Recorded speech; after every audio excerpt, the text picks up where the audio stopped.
how HubSpot builds topical relevance. In the last few years at HubSpot, we've evolved our approach to content creation on the HubSpot blog along with the evolution in search.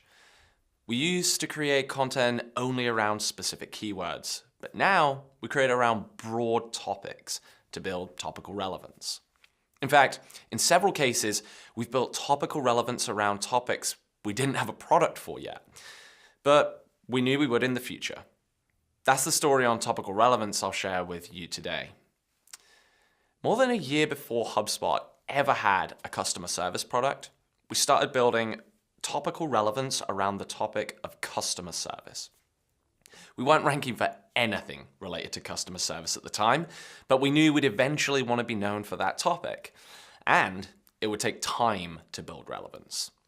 When we started, we were ranking lower than position 500 for all our target topics. It took several months for us to move the needle on our search ranking, but by using blogging to build topical relevance, we were able to capture a spot on the first page of Google for 5 out of our 10 target topics. We also saw a massive spike in beta requests for our customer service software as a result. Here's an overview of what we did to make this happen. Our very first step was to identify which topics we wanted to be known for that we weren't already known for.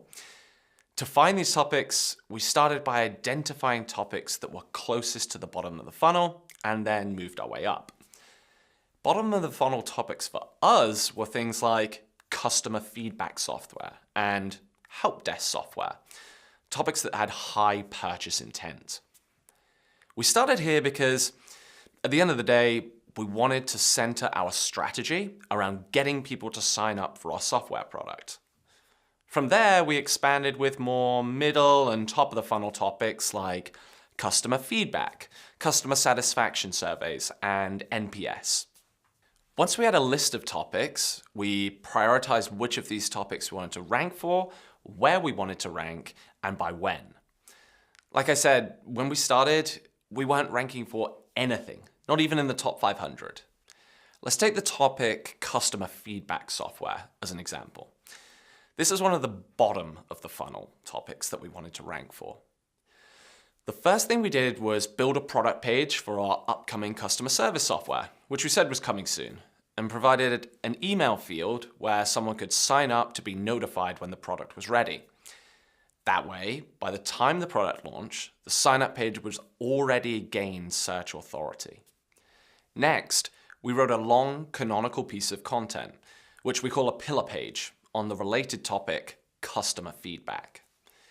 We hosted this on a site page titled Customer Feedback Strategy, the only guide you'll ever need, and linked it to our product page to get it some SEO juice.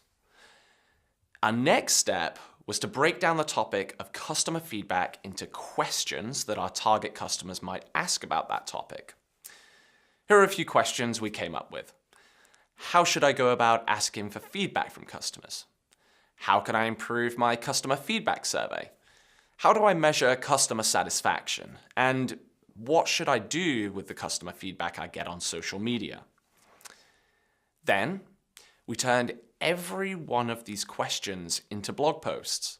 We prioritized which ones to write first according to search volume, and we linked every one of these blog posts back to that pillar page to help build topical relevance and boost that page's search authority, and our product page's search authority.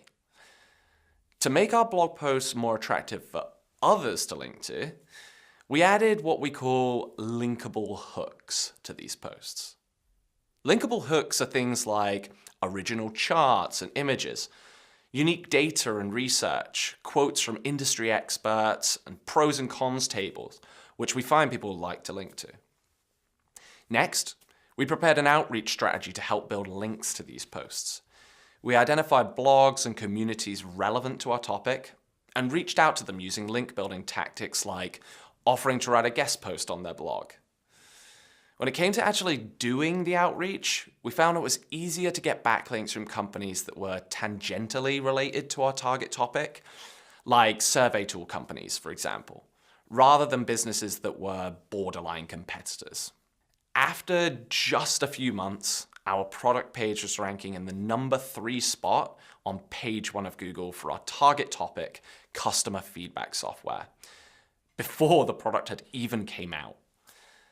Our pillar page on customer feedback was also ranking in the #2 spot for customer feedback. So there you have it. This process is effective, straightforward, and most importantly, repeatable. We've done it for other products and tools and have seen great results too. The key to success with this approach is the move past short-term thinking and put a lot of work into building a thoughtful strategy, key relationships that will help you build links, and create great content with linkable hooks.